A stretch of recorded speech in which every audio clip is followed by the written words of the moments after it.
최근에는 서울 수도권 부동산 가격이 그 금융 안정이 제일 메인이 됐다. 근데 가장 경기가 나빴던 구간에서도 금리를 못 내리고 왔는데 지금 앞으로 한 달 그때까지 이 대책의 효과가 얼마나 나오느냐. 심지어는 뭐 집값이 뭐 하락세로 마이너스까지 돌아서야 11월에 낮출 수 있는 거 아니냐. 뭐 이런 얘기까지 나오고 있는데 그 흐름이라고 하면 어느 정도 주택가격 상승이 안정되고 그 흐름도 조금 연장선상을 봐야 되기 때문에 그래서 내년 초쯤으로 인하 시점은 조금 딜레이 된 게 아닌가. 환율의 절대 레벨의 다운이 저희도 내년도까지 1,350원 밑이 좀 만만치 않다라고 보고 있거든요. 미국이 아무리 금리 인하를 많이 해도 안정화되는 쪽의 방향성은 저희도 보고는 있지만 수급적인 부담 요인이 아직은 좀 남아있다. 상단은 어디까지 열려 있다고 보십니까? 환율은 레벨 보고 정책 당국이 대응하지는 않는다고 하지만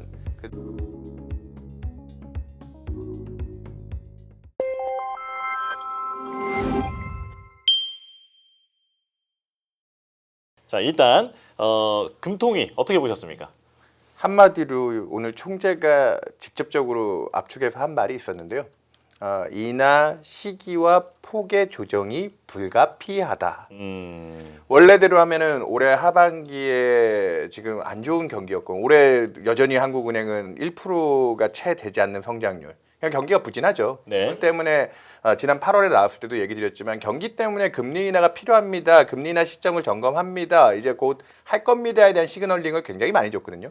그 일부 금통위원들은 이제 기자간담회 같은데 금통위원들이 나와서 얘기할 때 연내 한 차례 정도 인하의 필요성에 대해서 불과 한 달 전까지도 시사를 하시면서 분위기를 조성해 왔는데 결국 이번 달에도 동결을 할 수밖에 없었고 그리고 심지어 오늘 총재의 발언을 듣고는 11월에 가능성은 열려 있긴 하지만 그 조건이라고 하면 그 조건이 뭐냐?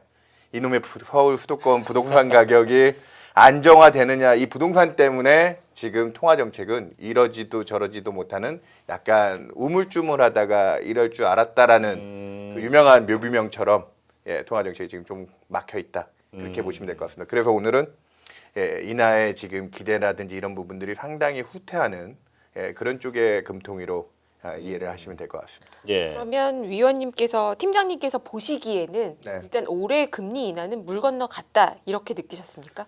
제가 저번 8월 달에도 또 금통이나 이렇게 불러주셔서 나와서 얘기했었는데 그때도 부동산 때문에 그 8월도 동결을 했다. 근데 그때는 주간 단위 아파트 가격 상승률이 6.27 대책 나오고 나서 대략 한 0.1대였을 거예요. 8월 달까지. 좀 많이 안정화되는 분위기였음에도 불구하고 아까 뭐 우리 본부장님하고 실장님하고 얘기하면서도 했지만 정말 총재가 부동산 가격은 우리 때문에 오르는 게 아니야라는 얘기를 듣기 싫으셨나 봐요. 그때도 그래서 신중론으로 금리를 낮추지 못했거든요. 근데 이번 10월달 추석 명절 지나고 나서 2주간의 데이터가 녹아서 들어오긴 했지만 2주 동안 무려 뭐 부동산 기준으로 0.57 그러니까 주간 단위로 뭐 환산해도 뭐 0.3% 근처 굉장히 급등하는 속도가 나왔기 때문에 이 여건이면 저는 사실은 8월에 했어야 된다고 봅니다. 그때도 경기 때문이라면 경기 여건을 보고 금융 안정을 본다면 총재랑 좀 반대의 입장이에요. 오히려 지금 총재도 오늘 분명히 그 얘기를 했거든요. 시장이 지금 금리 인하로 경기가 개선되는 쪽에 대한 흐름보다는 자산시장 쪽 특히나 부동산 쪽에서는 저 금리 인하에 대한 기대를 잘 활용해야 되겠다는 그 대기도 좀 있는 것 같다. 근데 저는 그래서 8월에 오히려 경기는 올해 2분기, 3분기가 제일 안 좋았던 것 같잖아요. 올해 1%. 지금 이번 3분기는 생각보다 민생지원금 나오면서 내수 경기가 좀 네. 소비 중심으로 좋아지고 있거든요. 그런 측면이었다면 8월쯤에 액션을 해주고 오히려 그 다음 인하 시그널을 통제하는 게 금융 안정 때문에 이제 금리는 좀 이제 기대를 아예 차단을 해버리는 게 아까 얘기했던 부동산 시장의 기대를 통제하는 게 더 적절하지 않았을까 했는데 총재는 오늘 그러면 그때 그렇게 낮춰놓고 계속 이제 앞으로 경기 여건에 대한 불확실성인데 지켜만 보라고 하는 거냐라고 반문을 하셨는데 이런 발언에 근데 지금 금리도 내리지 않고 계속 지켜보는 상황이 되고 있잖아요. 근데 경기는 계속 나쁘고 내년까지도 지금 경기는 개선되는 방향이지만 올해 1% 내년에도 2%가 되지 않는 성장 때문에 우리는 이거를 아웃풋 갭이라고 하거든요.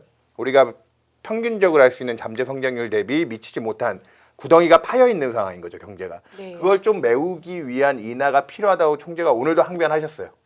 오늘도 항변했고 심지어는 뭐 금리 인하를 주장하는 금통위원 소수 의견도 한 분이 계셨고 네. 3개월 내에 인하가 네 분이나 그렇죠. 여섯 분 중에 네 분이 그러니까요. 총재를 판결이 제외하고 있다. 6명 중에 네 분이나 인하를 주장했는데 네. 8월에는 네 분보다 많은 5분이었거든요. 네. 그런 걸로 총재가 오늘 그 발언에 가름해서 총재가 그 시점에 그 얘기를 한 거예요.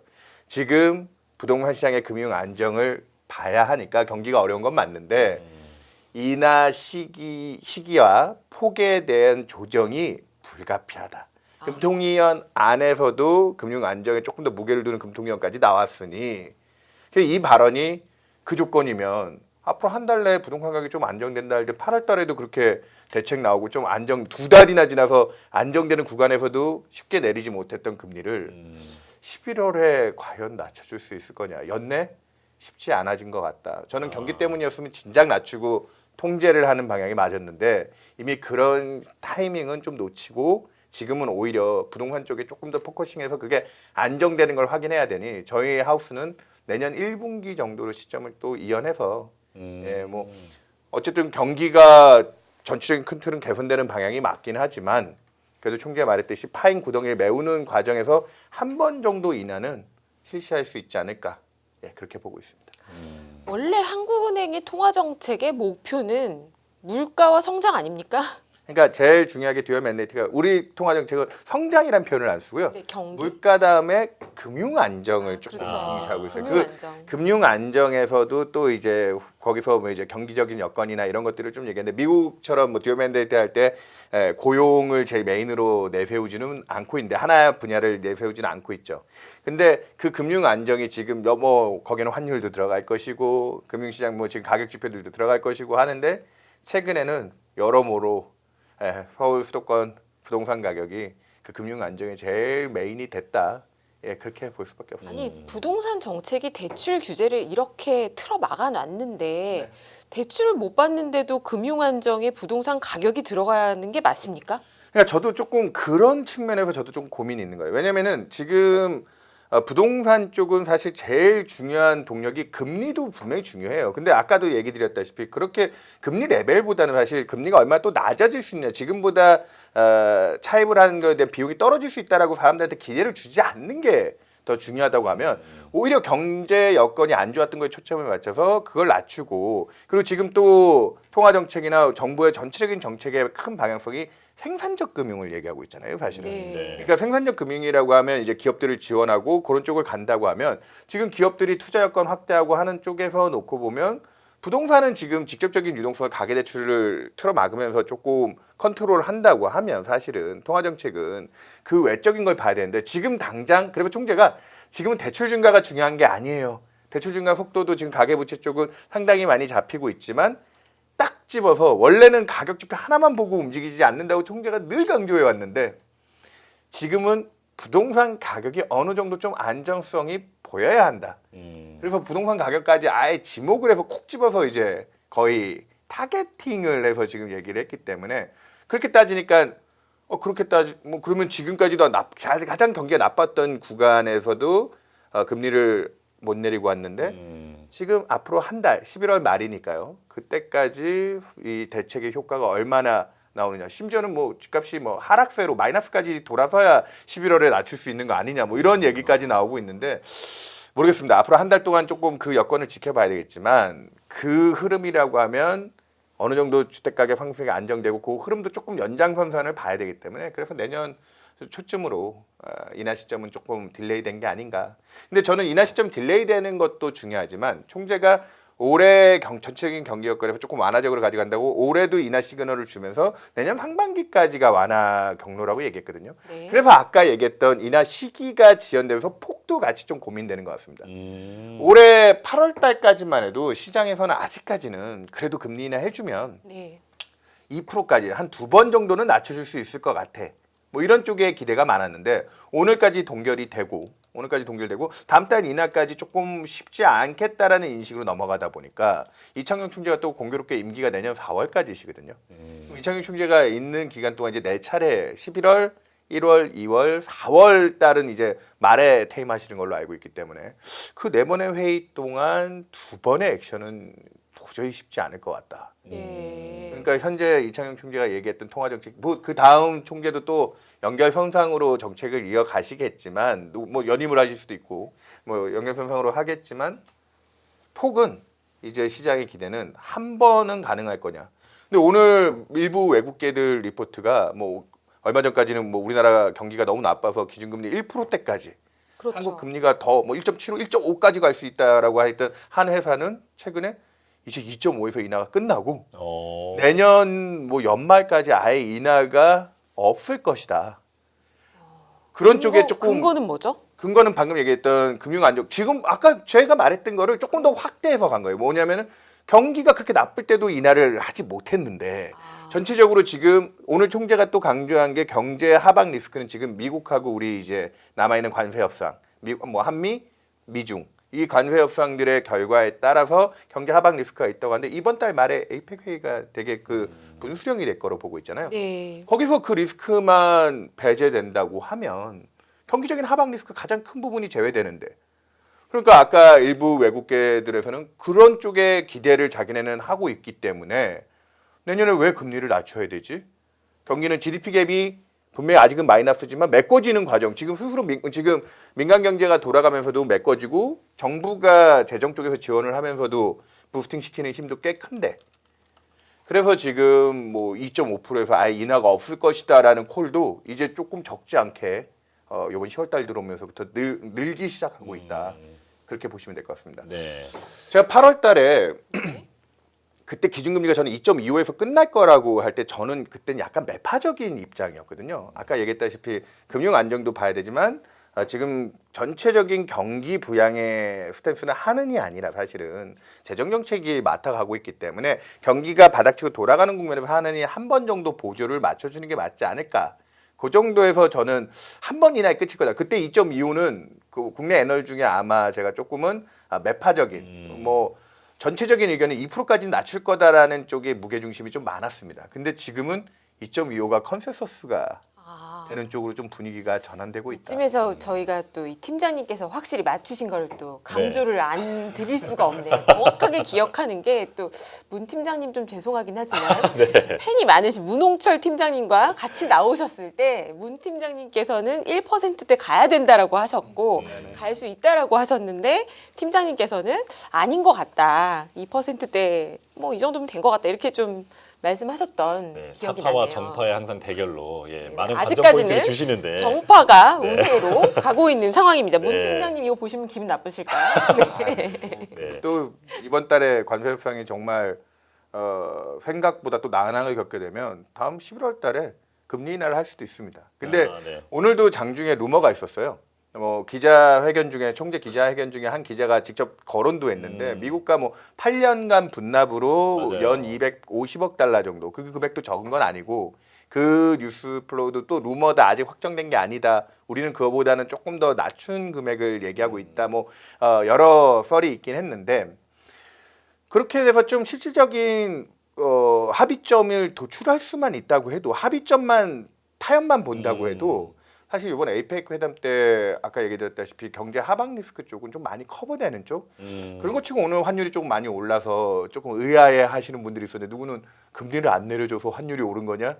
환율이 올라서 금리를 지금 안 내려주고 있는데 그렇게 해석하시는 것 같아요. 바로 그거를 이어서 여쭤볼게요. 그러니까 그 이창용 총재가 했던 직접 발언을 했던 것을 이제 그대로 전해드리면, 그러니까 원달러 환율 수준이 한 달 사이에 35원 정도 올랐는데 그 영향을 이렇게 분석하고 있다. 4분의 1이 달러 강세, 맞아. 4분의 3은 엔화와 위안의 약세, 그리고 대미 투자 불확실성. 맞습니다. 네, 이게 지금 시사하는 바가 뭡니까?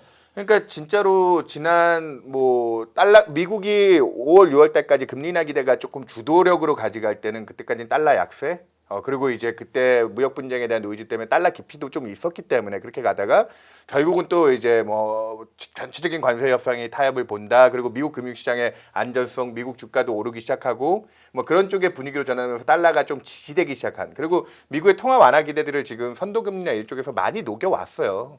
그러면서 이제 달러가 더 약해지지 않고 조금 지지되는. 그래도 올해 미국 경제 상대적으로 탄력이 빠졌다 해도 뭐 YOY 수치로 비교해 놓고 보면 글로벌에서 주요국 중 유럽이라든지 뭐 심지어는 우리나라도 코스피가 올해 이렇게 기적적으로 많이 올랐지만 올해 우리나라 겨우 1% 성장하느냐 마느냐 얘기하고 있잖아요. 그런 부분에서 달러가 좀 지지됐는데 최근에 일본 수상이 바뀌고 오늘도 장 초반에 원화 약세일 때는 엔화 약세가 주도했다라는 평가가 좀 많았습니다. 네. 엔화 약세가 주도했다는 평가가 많았는데 장중에 미국하고 우리 관세 협상이 일각에서는 그 아까 분납이 저는 나쁘지 않은 타협 아니다라고 생각을 했는데 왜냐면 예. 뭐 생돈 외환보유고를 3,500억 달러 한 번에 선납하라 그거보다는 좀 진일보한 그렇죠. 결과라고 예. 봤는데 그것조차도 한국한테는 장기적으로 좀 부담이지 않겠냐라고 해석하는 시각도 있더라고요. 금액이 적지 않죠. 예, 적지는 않죠. 워낙 그거- 3,500억 달러가 크니까 그거에 맞습니다. 일단 놀래서 네. 동그라미가 조금 줄어들면 뭐 조금씩 여러 번 낸다라고 하면 1년에 이만큼은 괜찮다라는 시각도 있지만 저는 오히려 이게 트럼프의 전략인가? 뭐 그렇게 해서 어쨌거나 또 이 숫자, 쪽에서라도 네, 이 숫자를 처음 들어도 여전히 큰 숫자인 건 분명히 맞는 것 같은데요. 근데 오늘도 총재가 얘기했던 것 중에 하나는 우리가 지금 해외에서 받아들이는 뭐 배당이나 이자 수익들 다 합쳐서 그렇게 달러가 이제 좀 늘어날 수 있는 이익분이 한 200억 달러 정도. 그래서 우리가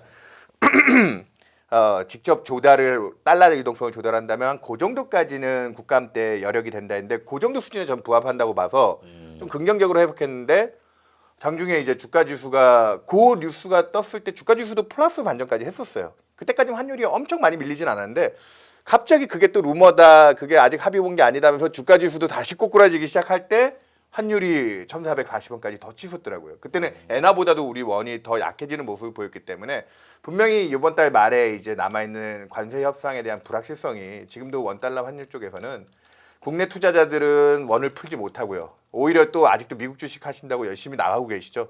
오늘도 총재가 직접 한번 정리해 줬어요.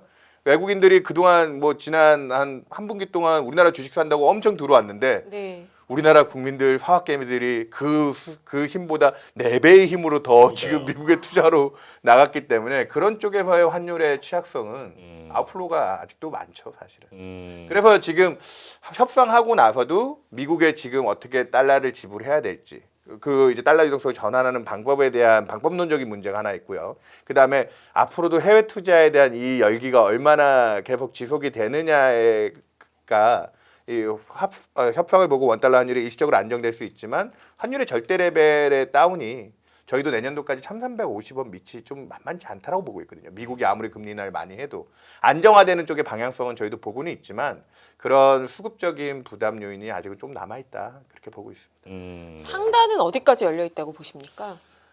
이번 계엄 전국 때도 제일 중요한 키라인이었고 오늘도 이제 1,440원까지 터치했지만 저희는 1,450원이 유의미한 키라인을 보고 있고 이번에 에이펙 때 어느 정도 안정화되면 아까 35원 중에 뭐 관세 협상 대외 뭐 지금 옆에 있는 나라들 환율 때문에 부담으로 움직이는 게 한 20원 정도를 보고 있으니까 한 1,400원 초반 정도까지는 그래도 타협을 보고 나면 좀 안정될 수 있는 룸이 있다라고 보고 있는데 상단은 1,450원에서는 정부도 지금 구두 개입도 뭐 하는 중심으로 해가지고 시작하고 있고 실제로 실개입에 들어올 수 있는 영역이라고 보고 있기 때문에 1,450원은 뭐 환율은 레벨 보고 정책 당국이 대응하지는 않는다고 하지만 그래도 좀 중요한 수준은 그 정도 마디 구간에 의미가 있겠다 보고 있습니다. 네, 네. 아까 지금 방금 말씀 주신 것처럼 굉장히 중요한 말씀이 국내 증시에 외국인 자금이 이렇게 들어오고 있는데도 한국인들의 해외 미국 주식 투자로 인한 달러 매수가 훨씬 4배의 속도라면 이 흐름이 크게 바뀌지 않는다면 네. 어떤 요인으로 1,350원을 우리가 기대할 수 있을까요? 그러니까 뭐 대외금리 차가 이제 미국이 우리보다 훨씬 높았던 거에 대한 축소 그런 거에 대한 프라이싱도 조금 더 진행이 돼야 될 거라고 보고 있고요. 여전히 미국이 높잖아요. 네, 그리고 네. 방금 이제 주식은 그 데이터가 조금 잘 나오지만 채권 쪽에서도 국내 투자자들이 해외로 나가는 거에 대한 부담이 국내도 지금 절대적인 금리 수준이 주요국 중에 우리가 좀 빨리 떨어진 부분이잖아요. 네. 그리고 오늘도 금통위에서 추가적인 금리 인하 기대도 좀 제약했고 내년까지 정부가 주도하고 있는 확장적 재정 정책에 채권 공급량이 좀 많을 것 같아요. 뭐 저번에 나와서 국민성장펀드 그게 뭐 전 그것 때문에 주가를 더 좋게 본다. 채권은 수단으로 이용되고 주식은 그게 상당히 올해 제가 어디 방송을 나가든 자료를 쓸 때 제일 중요하게 봤던 이슈 중에 하나가 그건데 그런 것 때문에 국내는 채권이 좀 매력이 없습니다. 그러다 보니까 지금 국내 투자자들 중에서도 요즘에 미국채 자체의 투자는 개인 투자들도 일부 있었지만 기관들이 미국채보다 오히려 지금 절대금리나 아니면 환을 해지했을 때 프리미엄을 받는 뭐 일본이라든지 아니면 저기 유럽 쪽의 독일 채권이라든지 혹시 절대 금리가 높은 호주, 캐나다 뭐 이런 이중통화까지 투자들이 나가고 있기 때문에 지금 전체적으로 우리나라 내에서 주시장이 이렇게 활성화돼 있고 채권도 사실은 금리가 많이 떨어져서 가격이 비싼데 투자 메리트는 지금 좀 상대적으로 좀 떨어져 있는 환경이다. 그렇게 얘기 드리겠습니다. 예. 자, 굵직한 이슈가 이제 또 두 개나 남았습니다. 네. 자, 일단 FOMC 얘기를 해볼게요. 이제 CPI가 내일 나올 텐데 네. 곧 나오고 그 보면 이제 헤드라인 CPI는 계속 좀 상승 추세고 근원 CPI는 이제 3.1로 네. 계속 좀 고정되어 있는 그런 느낌이잖아요. 네. 어떻게 나올 건지 전망도 좀 부탁드리고 네. 그리고 지금 패드워치로 보면은 금리 인하 확률을 거의 뭐 기정사실로 보고 있는 것 같은데 네. 그 이후에 기조는 또 변화가 있을 거라고 보시는지. 물가는 지금 헤드라인은 관세 충격 때문에 지금 전망치로도 전월 대비로 대략 0.4까지도 지금 오를 거다라고 보고 있습니다. 그래서 기저가 조금 먹어도 헤드라인 숫자는 잘하면 앞자리가 3자까지 CPI가 볼 수도 있지 않은가. 그래서 지금이 지금 관세발 충격의 가장 정점을 지나고 있다라는 쪽인데 다행히도 코어 물가는 미국 내 수요 물가들이 지금 조금 떨어지는 모습들이 보이기 시작해요. 최근에 뭐 미국에서 문제가 되고 있는 뭐 몇몇 자동차 중개업체들 문제라든지 이런 거 보면 미국의 지금 고금리에 따르는 수요에 영향을 미치는 산업들이 좀 이제 유탄을 맞기 시작했다. 그런 데서 관련된 물가들도 같이 조금 내부적으로 좀 빠지고 있고요. 또 하나 결정적인 게 최근에 아까 부동산 그 해외 쪽 그 출장을 갔다 왔다고 하셨는데 네. 미국은 최근에 집값이 떨어지기 시작합니다. 그동안 미국 집값이 너무 우리나라보다도 전 세계에서 주택 가격에 대한 거품이 가장 심각하게 지금 거론되는 지역이 미국이었거든요. 그래서 제가 지금 이 얘기를 드리는 게 지금은 관세발 충격이 마무리되는 그러니까 제일 세게 들어오는 구간을 지나면서 헤드라인 물가까지 앞자리 3자를 본다. 하지만 다음 10월, 11월 달 물가쯤 갈 때면 코어 물가가 지금 예측치라든지 이제 경로를 보면 코어 물가는 대략 2%대로 이제 주저앉으면서 한 대략 올해 말쯤 가면은 2.8을 하회할 정도로 코어 물가는 빠지기 시작할 것이다. 여기서 또 가장 중요한 그 몸통 물가인 주택 시장, 주택 가격이 빠지면서 그 선행 지표인 월세 가격은 지금 전년 대비 마이너스 9%대로 지금 엄청나게 망가지기 시작하더라고요. 저는 그래서 지금 미국 인플레이션에 대해서는 분명히 관세발 충격이 또 일부 재화 쪽에서는 분산돼서 내년까지도 좀 저항이 있게 만들겠지만 생각보다 미국 내 수요가 조금 둔화되고 그리고 주택시장과 같은 몸통의 가장 CPI에서 40%, PC에서 20%가 주거비인데 그쪽에서 하방으로 받는 압력들이 생기고 있기 때문에 저는 올해 연말 끝나고 내년쯤 들어가면 내년 저희는 미국 물가는 대략 2% 중반대 정도까지는 안정화되고 그 이후 추가적인 레벨 다운을 할 수 있느냐. 경기 침체가 뭐 오지는 않을 거다라고 보지만 최근에 뭐 무디스라든지 몇몇 회사들은 요 근래 신용 이벤트들까지 거론하면서 미국의 뭐 건설 투자가 지금 전년 대비로 마이너스 증가요. 이게 제일 대표적인 경기 침체 신호 중에 하나거든요. 고용 지표는 뭐 길게 말할 것도 없잖아요. 지금 셧다운 때문에 발표가 안 나서 그렇지 고용은 이번에도 그렇게 썩 좋지 않았을 거라는 관성 지표가 지금 무너져 있는 상황에서 미국 쪽의 통화 정책은 상당 부분 지금 시장이 올해 이제 남은 두 번 다 10월, 12월 다 할 거고 네. 내년도까지도 한 추가 2차례에서 최대 3차례까지 그러면은 3.25에서 맥시멈 3%까지도 아래로 좀 뺄 수 있는 게 아니냐. 그 기대가 최근 미국채 10년 금리를 결국은 제가 요것도 올해 하반기 전망에서 그건 문 팀장하고 저랑 같이 얘기했던 부분인데 미국 10년이 올해 연말쯤 가기 전에 미국 10년 앞자리 4자를 뗄 것 같다. 저는 미국 쪽은 오히려 그런 경기 사이클 물가에 대한 우려들이나 이런 거 덜어내면 미국 10년이 그래서 지금 3%대 진입했고 통화정책 기대도 그렇게 유효하게 보시면 될 것 같다. 이번 10월은 당연히 인하를 할 겁니다. 당연히 인하를 한다. 이번에 그러면 10월에 인하하는 거는 지금 이미 말씀하신 것처럼 패드워치에서도 인하를 거의 확실시하고 있고 네. 시장이 그렇게 보고 있으니까 인하를 해도 시장에 미치는 영향은 별로 없을 것 같은데 네네. 그러면 올해 2번 인하하고 네. 내년에 또 2-3번 인하한다라는 이 전망은 네. 미국의 경기 침체에 대한 우려는 있는 겁니까 없는 겁니까? 이제는 도통 헷갈려서 모르겠어요. 오늘 우리나라 그 금통위대 총재가 우리나라도 지금 2.5%가 중립금리의 뭐 중간 정도 영역. 그러니까 여기서도 우리도 이제 조금 이제 중립적인 수준인 거죠. 경제에 크게 부담을 주지도 않고 그렇다고 엄청 완화적이도 않는 수준에서 얘기를 하는데 미국의 중립금리가 얼마냐. 연준의 장기 전망 롱거런이 최근에 2% 후반대에서 계속 올라가고 3자까지 올라오긴 했지만 3%거든요. 네. 그러면은 내년도까지 연준이 3.25나 3%까지 낮춘다. 점도표에서는 그거보다는 높은 수준을 찍어놓고 있고요. 그러면 침체를 전제한다면 그거보다 무조건 낮은 쪽으로 가야죠. 침체 프라이싱은 아니고요. 그리고 미국이 만약에 경기 침체가 온다라고 하면 미국 10년 금리가 지금 겨우 이제 4% 깨고 내려왔다? 아니죠. 아마 미국의 기준금리가 아까 얘기했다시피 중립 이하로 떨어져야 된다는 거를 채권시장 쪽에서 더 장기 쪽이 역전 현상을 또 심하게 가져가잖아요. 최근에 기준금리가 이제 10년 금리를 뚫고 이제 내려갈 준비를 하고 있는데 만약에 진짜 침체가 온다면 10년 금리가 또 앞서서 뭐 3% 초반이나 뭐 이런 데까지 확 밀고 내려갈 겁니다. 네. 근데 아직은 그 프라이싱 정도는 아니고요. 저는 최근에 뭐 미국 증시도 올해 뭐 10% 넘게 다시 또 15% 가까운 상승세를 나타내면서 최근에 나스닥 중심으로 좋지만 지금 미국 내에서 연준이 이제 금리 인하 시작하면서 공급되는 유동성보다는 다른 지역들이 공급해준 유동성. 그러니까 제가 보는 지표 중에 G3 국가들의 전체적인 신용 창출, 크레딧 임펄스라는 데이터가 있는데요. 네. 올해 보시면은 유럽과 중국과 중국이 지금 재정 적자를 엄청나게 써요. 네. IMF 데이터 보니까 중국이 이제 미국 못지않은 GDP 한 7에서 8%대 적자를 향후 몇 년간 쓸 거다. 왜냐하면 중국은 지금 이제 대규모의 이제 경제 안전판을 마련하기 위한 노력으로 그렇게 가져간다.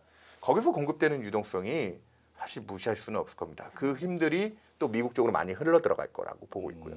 그래서 저는 생각보다는 내년도에 또 경제에 대해서 좀 우려하는 시각도 많고 연준의 금리 인하에 대한 기대치들도 많이 얘기하지만 아까 3.25 정도까지 낮추는 게 이게 과연 좀 그렇게 많이 완화적으로 낮춘 수준일까요? 그 정도까지는 경기가 부러지지 않는다는 수준에서 중립이죠. 균형 정도 잡아보고 그 정도에서 이제 물가나 이런 부분이 얼마나 안정되느냐를 점검하고 경제 탄력까지 또 점검해서 이제 진짜 완화의 시대로 다시 돌아갈 수 있느냐 없느냐. 27년까지는 그걸 점검하는 시간이 좀 될 것 같다 보고 있습니다. 예. 제가 자꾸 비교하는 것 같아서 좀 그런데 여기 문홍철 팀장님이 지금 계셨으면 이건 아니지라고 하실 것 같은데 이러셨을 거예요. 아닙니다. 딱 이러셨을 것 같은데 지금 윤여삼 팀장님의 말씀은 지금부터 완화하는 미국의 인하 4번 정도 가는 사이클은 경기 침체 공포를 불러올 만한 것이 아니라 네. 정상적인 중립금리를 찾아가는 과정이기 때문에 네. 그걸 그럼 제가 이렇게 해석해도 될까요? 금융시장, 주식시장 이런 시장에서는 나쁘게 볼 이유가 별로 없는 괜찮은 인하다 이렇게 볼 수 있을까요? 그래서 지금 미국 쪽 자산시장이 최근에 일부 신용 리스크가 지난주에 뭐 JP모건의 다이먼 회장이 바퀴벌레까지 비교해가면서 이렇게 숨겨져 있는 이제 서프라임 정도의 레버리지는 아니지만 일부 사모대출 시장의 노이즈까지 그렇게까지 걱정하고 있는데 생각보다 지금 주가지수 그리고 미국의 하이힐드 채권과 같은 고위험 채권들 이런 쪽의 스프레드를 놓고 보면 아직 위험에 대한 징조들은 굉장히 제한적이다. 사실 경기 아까 제가 건설 투자도 얘기했고 고용 시장의 탄력도 얘기했고 그 다음에 몇몇 나타나고 있는 미국의 지금 자동차 관련된 판매량이라든지 이런 거 보면 실물 경제 쪽에서 오히려 경기 침체에 대한 리스크가 훨씬 커져요. 근데 지금 금융 환경 쪽에서 그리고 미국의 지금 주도 산업인 AI나 뭐 에너지 관련된 그 산업들 그들이 내는 실적을 놓고 보면 저는 유동성 장세라는 표현을 쓰지만 저희 그 글로벌 담당 주식 분석가는 실적 장세라는 표현을 쓰면서 그러니까 이게 납득이 가실지 모르겠지만 우리도 한때 삼성전자 잘 나갈 때는 우리나라 국가 신용도보다 삼성전자가 좋았던 것 같다 이 얘기를 하잖아요. 네. 미국의 지금 잘 나가는 엔비디아나 그 브로드컴과 같은 유수의 그 핵심 기업들이 미국 정부보다도 더 신뢰성 있는 그들의 이익을 창출하면서 가는 힘이 있기 때문에 리세션이 그렇게 쉽게 오지 않는다. 그래서 요즘 등장한 단어 중에 하나가 롤링 리세션이라니까요. 제가 저번에 와서 한번 표현을 썼던 것 같은데 이게 미국이 지금 좀 경제 탄력이 빠져도 아까 얘기했다시피 올해 뭐 유럽이 방위비 중심으로 재정을 늘리고 우리나라도 이제 그동안 좀 위축됐던 산업들 지원하겠다고 지금 전방위적인 재정과 뭐 국민성장 펀드다 이런 식으로 확대 재정하고 중국도 지금 유동성을 들이붓고 있잖아요. 그러면 US가 조금 지난 2년간은 US 경기 좋을 때 나머지 경기들이 쩔었을 때 글로벌 금융시장 미국 중심으로 우리 다 좋다고 해왔잖아요. 네. 근데 이제 올해 뭐 미국이 망가진 것도 아니지만 경제적으로 탄력이 좀 빠진다 해도 논뉴스 지역들이 지금 뿜는 유동성으로 끌고 갈 수 있다면 전 내년에 그렇게 쉽게 침체가 오지는 않을 것이다. 그런 식의 이제 서로 보완되는 롤링 리세션이라는 단어가 진짜 리세션이 아닌 거죠. 롤링을 하면서 리세션에 대한 진짜 리세션에 빠지는 위험을 극복하면서 가는 과정이지 않을까. 예. 그 리세션 침체를 말씀을 해주셨는데 또 다른 데에서 경고가 크게 나오고 있습니다. IMF 피치. 네, 그러니까 무슨 말이냐면 비은행 금융기관의 리스크가 상당히 커지고 있는데 네. 지금 겉으로 보면 평온해 보이지만 사실은 얇은 유리장과 같은 그런 위태로운 상황이다라는 거예요. 이게 지금 그림자 금융과 제도권 은행이 상호작용을 하는 과정에서 리스크가 전이될 가능성이 있다라고 경고를 하고 있는데 어떤 내용입니까? 이게 그동안 조금 뭐 예전부터도 사실은 그들만의 리그라고 하면서 불려왔던 투자 시장이 있죠. 우리가 일반적으로 상장돼 있는 주식과 금융 상품들을 투자하는 공모 시장이 있는 것 반면에 특별한 제약 조건을 가진 사람들만 서로 이제 조건하에 투자를 하겠다. 그렇게 해서 이제 세부적인 계약이나 규제를 덜 받는 지역. 3호 시장입니다. 네. 프라이빗 마켓이라고 하고 대표적으로 뭐 3호 프라이빗 이퀴티 PE 시장이 있고 그건 이제 주식 쪽에서 자본을 조달하는 쪽이고 그다음에 요번에 이제 거론이 되기 시작한 영역이 프라이빗 크리딧, 프라이빗 뎁이라고 하는 3호 대출 시장이 지금 좀 문제가 되고 있습니다. 그러니까 우리는 일반적으로 대출은 은행들을 통해서 받는 게 평범하게 받는 대출일 텐데 근데 어느 정도 신용도가 떨어진다든지 아니면 내 대출이 풀로 찼을 때 은행에 더 손을 내밀지 못할 때 어디로 가게 되죠? 뭐 이금융권이나 예. 사금융 쪽으로 가게 되잖아요. 사금융은 아까 그 3호의 되게 작은 사이즈의 우리 민간 영역에서 우리 개인들의 영역에서 사금융을 얘기하는 거고 기관 단에서는 그렇게 자금을 조달하다가 조금 이제 어느 정도 리스크가 커진 기관들이 특별한 조건을 걸고 뭐 담보를 설정한다든지 뭐 이런 식의 뭐 일반 대출에도 담보를 설정할 수 있지만 3호는 조금 규약 조건이 그 계약자들끼리의 조건으로 걸게 됩니다. 네. 그 시장이 지금 많이 활성화되었다. 왜 그 시장이 활성화되었느냐? 전 세계적으로 팬데믹 이후에 가장 대표적인 대체 투자 시장이 원래는 어디였죠? 원래는 부동산. 그 중에서도 오피스 같은 게 전 세계적으로 투자가 굉장히 붐이었잖아요. 네. 우리나라 유수의 금융기관들도 미국 쪽에 뭐 유명한 뭐 뉴욕이라든지 아니면 뭐 LA, 보스턴에 있는 건물들 사서 또 유럽에 뭐 영국, 런던 뭐 이런 데 건물들 사면서 굉장히 투자를 많이 했지만 팬데믹 때 그 공실률도 커지고 그러면서 그런 부실화들이 한번 진행되면서 그 대체 시장의 핵심이었던 그 부동산 시장이 그 상업용 부동산이 조금 많이 위축이 됐습니다. 그 빈자리를 채우고 들어온 게 방금 얘기했던 그 3호 대출. 아, 예. 그러니까 여기에 이 3호 대출을 받는 주체들은 대부분 기업들이 많습니다. 근데 일부 아까 얘기했던 부동산 시장에서 좀 부실화된 회사들이 또 거기도 기업이기 때문에 이 3호 시장으로 들어와서 또 조달을 하기 시작하고 3호 시장의 조달 금리가 생각보다 그러니까 거기서 이제 우리 투자자한테 투자 금리고 빌리는 금리가 생각보다 높습니다. 앵커님은 혹시 미국 쪽 중심이긴 한데 네. 3호 투자 상품들, 3호 대출 금리 한 어느 정도 하면은 투자하실 것 같으세요? 글쎄요, 지금 감도 안 오는데요. 미국의 하일드라고 하는 네. 저신용 기업들 대출 금리가 지금 한 7%, 8% 정도 사이 정도 합니다. 네. 거기가 이제 WB 이하, 그러니까 약간 신용도가 낮은 회사들이 그 정도 네네. 대출인데 3호 시장에서 돈을 조달하려고 들어온 회사들이면 그거보다는 조금 더 위험하겠죠. 그러니까요. 그거보다 위험한 대신 뭐 자기가 갖고 있는 자산이나 아니면 무슨 뭐 매출 채권 뭐 여러 가지 상품들을 담보로 잡아놓고 대출을 받는데 평균적으로 12에서 14% 정도 고금리 시장입니다. 근데 이게 또 매력이 뭐가 있느냐? 3호기 때문에 우리 공모 시장은 유통 시장에서 거래가 되다 보니까 계속 끊임없이 가격이 채권도 금리가 움직이면서 가격이 나오고 주식도 가격이 나오는데 비상장이나 이런 3호 대출 시장은 가격이 관찰이 되겠습니까? 안 되겠습니까? 3호 조건으로 하다 보니까 유동화가 안 되고 관찰이 잘 안 되죠. 그러다 보니까 이쪽의 투자자들의 입장에서는 뭐냐? 장부가로 평가가 되기 때문에 중간에 이 투자한 기업이 그냥 극단적으로 무슨 파산이나 위험이 터지지 않는 한 그 회사의 리스크로 인한 가격 변동이나 이런 거에 대해서 상대적으로 조금 자유로워요. 그러다 보니까 이게 그래서 유동성이 굉장히 떨어지는 또 단점이 있습니다. 그래서 요번에 그 사모대출 시장이 그동안 오피스나 이런 쪽 부동산 시장이 활성화될 때까지만 해도 이 정도 규모가 아니었는데 팬데믹 이후에 갑자기 급성장해. 팬데믹 되기 전까지는 아마 전 세계 이 프라이빗 크레딧 시장이 1조 달러 정도 내외 정도 되느냐. 아까 미국의 하이힐드 시장이 팬데믹 전후 한 1조 7, 8천억 달러에서 지금 2조 달러 넘는 수준인데 지금 한 5년밖에 안 지났잖아요.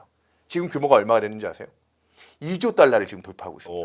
그러니까 어마어마한 성장 속도가 굉장히 빨랐던 거예요. 네. 그래서 이쪽에 그리고 이쪽은 아까 얘기했다시피 은행 외의 금융기관들 그동안 또 돈이 많았던 기관들이 은행들도 돈이 많았겠지만 글로벌리 유동성이 확산되면서 이 사모 시장은 사모 전문 투자자들도 존재하지만 무슨 뭐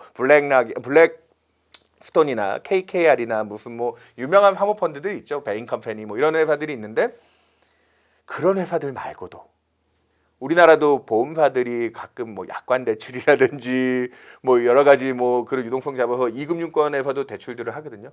요번에 사모 시장이 비은행권 대출. 그러니까 여기에는 우리가 잘 아는 블랙락 같은 기관이 그 펀드 자금들 중에 일부를 그 사모 시장 투자나 대출로 전환해서 돌렸다. 뭐 이런 것들이 나오기 시작하기 때문에 이게 또 이제 금융시장의 그림자 금융으로 그러니까 규제를 덜 받죠. 아까 네. 얘기했다시피 투자자들끼리 니네들끼리 위험을 서로 지고 하는 계약이기 때문에 우리가 간섭을 덜 할 대신 니네들이 알아서 좀 잘해봐 했는데 그 안에서 이번에 트라이컬러라고 하는 회사가 JP모건의 JP모건의 미국의 최고의 퍼스트뱅크에서 그 사모로 대출을 받으면서 그 담보를 한 군데만 설정한 게 아니라 사모라는 그 조금 규제를 덜 받는 데서 여러 군데 담보 설정하고 심지어는 유동화해서 그 담보 자산을 매각까지 했다라는 사실이 밝혀지면서 큰 문제를 일으켰습니다. 이게 범죄잖아요, 아예. 네. 그래서 제가 이 얘기를 하는 게 최근에 우리나라에서도 뭐 이제 해외 대체 투자들을 한동안 그 채권 금리들이 낮을 때 열심히 했던 기관들이 또 뭐 국내 금리가 작년 뭐 올해 막 많이 떨어지는 과정에서 국내 채권 투자의 수익성이 떨어지다 보니까 대체 투자 쪽에서 부동산은 옛날에 좀 뒤어봤고 요 프라이빗 뎁 시장이 상당히 좀 흥행을 했습니다. 네. 그러면서 좀 국내에서도 조금 저 같은 사람도 이제 좀 알게 된 시장이 됐는데 요번에 미국에서 문제가 조금 시작됐다. 아까 얘기 드렸다시피 시장의 규모라든지 아까 얘기 드렸던 투자자들의 특성이 어느 뭐 은행이나 이렇게 딱 통제가 되는 기관들이 아닌 기관들까지도 많이 들어와 있는 상황이기 때문에 앞으로 이 문제는 저는 이 문제는 뭐 서브프라임하고는 조금 다를 것 같은데 뭐랑 좀 비슷하게 보고 있느냐면 우리나라의 PF 구조조정이 22년 그 4분기 레고랜드 뭐 그때 뭐 롯데건설 문제들이 심각해지면서 그때 한번 잠깐 PF 이슈가 불거지면서 지금까지 구조조정을 하고 있죠. 예, 진행 하고 중이죠. 진행 네. 중이죠. 저는 요번에 미국에서 드러난 이 사모 크레딧 시장이 이걸로 한 번에 뭐 경기 침체가 올 정도의 서브프라임과 같은 리스크로 번질 거냐 아직은 그 정도의 리스크가 보이진 않습니다. 그런다고 하면 아까 얘기했던 하이힐드 채권이나 다른 전반적인 신용시장으로 전이가 됐어야 되는데 그 정도는 아니기 때문에 우려할 정도는 아니다. 그리고 이 사모 시장의 특징이 아까 얘기 드렸다시피 장부가 평가기 때문에 당장 지금 요번에 트라이컬러 뭐 카맥스와 같이 무슨 또 요거 특징이 자동차를 중심으로 하는 그러니까 그 회사들은 론을 다루는 회사고 고금리에 대한 부담이 그리고 수요가 감소하는 게 같이 들어왔을 거예요. 그러니까 이것도 미국 경제 탄력이 분명히 빠지는 거에 대한 반작용이에요. 고금리에 대한. 근데 요렇게 불거지지 않는 한 잘 나오지 않는다는 거죠.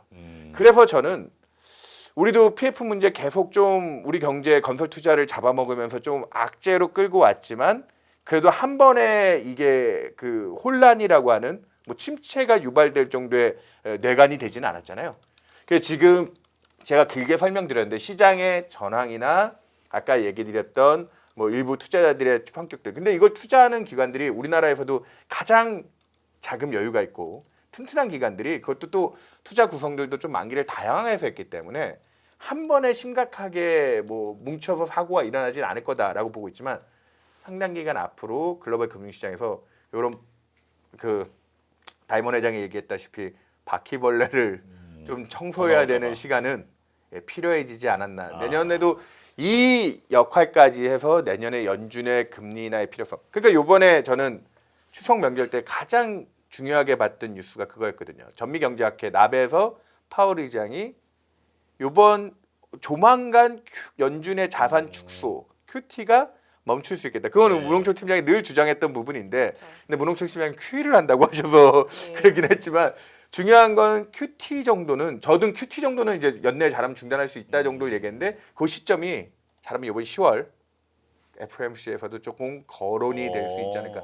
그래서 미국 쪽에서는 그런 식의 연준의 역할이 중요해지면서 저는 연준의 시간이 왔다고 봅니다. 올해 제가 하반기에 제일 중요한 건 셧다운까지도 들어왔지만 미국 정부가 뭐 내년도 중간선거까지 돈을 쓸 수 있는 힘이 빠지는 대신 연준이 뭔가 유동성 공급자로서의 역할을 하면서 그러면서 미국 쪽에서의 경기와 미국 금융시장의 방어망 역할, 안전판 역할을 해주지 않을까. 예, 저는 연준의 통화 정책도 그래서 내년까지 침체를 보지 않는 수준에서 3.25 정도까지 이렇게 낮춰진다 보고 있습니다. 네, 알겠습니다.